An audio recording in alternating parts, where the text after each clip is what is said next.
La fabuleuse aventure de Zoé et le chat bavard. Zoé, une petite fille de 8 ans avec des boucles dorées et des yeux pétillants, vivait dans un charmant village entouré de collines verdoyantes et de forêts mystérieuses. Bien qu'elle aimât son village, elle rêvait de vivre une aventure extraordinaire, remplie de surprises et de magie. Ce qu'elle ignorait, c'est que ce rêve allait devenir réalité bien plus tôt qu'elle ne l'imaginait. Un matin, alors que Zoé explorait le vieux grenier de sa grand-mère, elle tomba sur une étrange boîte ornée de motifs scintillants. Curieuse, elle l'ouvrit délicatement. À l'intérieur se trouvait un collier doré avec un pendentif en forme de lune. Zoé passa le collier autour de son cou. Aussitôt, elle entendit un miaulement distinct. « Alors, c'est toi qui m'as réveillée » dit une voix.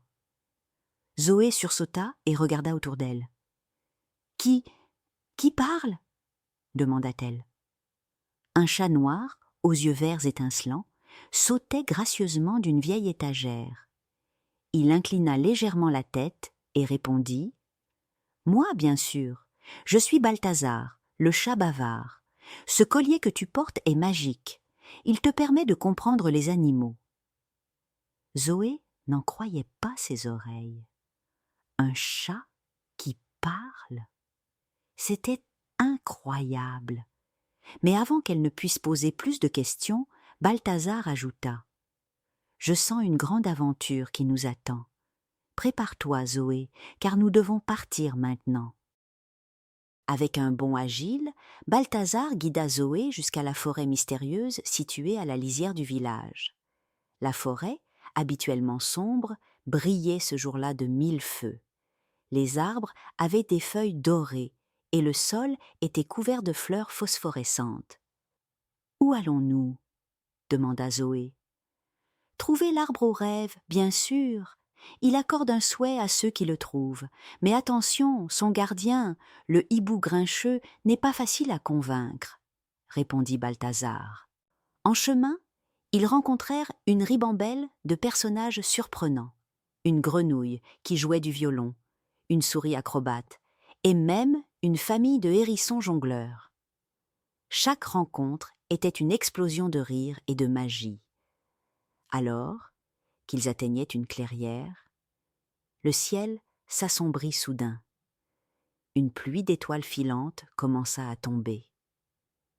Balthazar expliqua. « C'est l'épreuve des étoiles.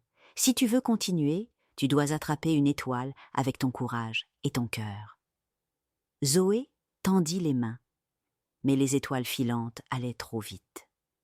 Elle réfléchit un instant, ferma les yeux et se concentra sur ses rêves les plus doux.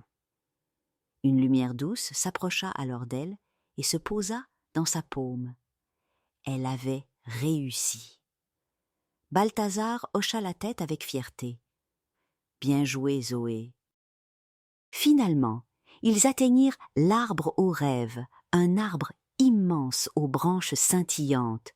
Mais, comme prévu, le hibou grincheux bloquait le chemin. « Personne ne passe sans répondre à mes 3 énigmes !» grogna-t-il.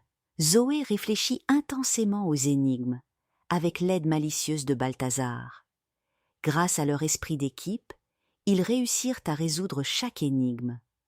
Le hibou, impressionné, leur laissa le passage. Devant l'arbre, Zoé ferma les yeux et formula un vœu. « Je souhaite que tous les enfants du monde puissent vivre leurs rêves les plus fous et ne jamais manquer de joie et de rire. » L'arbre s'illumina et une pluie d'étincelles dorées se répandit autour d'eux. Balthazar sourit et dit « Tu as un grand cœur, Zoé. Ton vœu est un cadeau pour tous. » De retour chez elle, Zoé réalisa que l'aventure qu'elle avait vécue n'était pas qu'un rêve. Grâce à sa générosité et son courage, elle avait non seulement vécu une histoire incroyable, mais aussi offert un peu de magie au monde entier. Parfois, les aventures les plus merveilleuses commencent simplement par un collier oublié dans un grenier et un chat qui parle. Bonne nuit, mes petits rêveurs.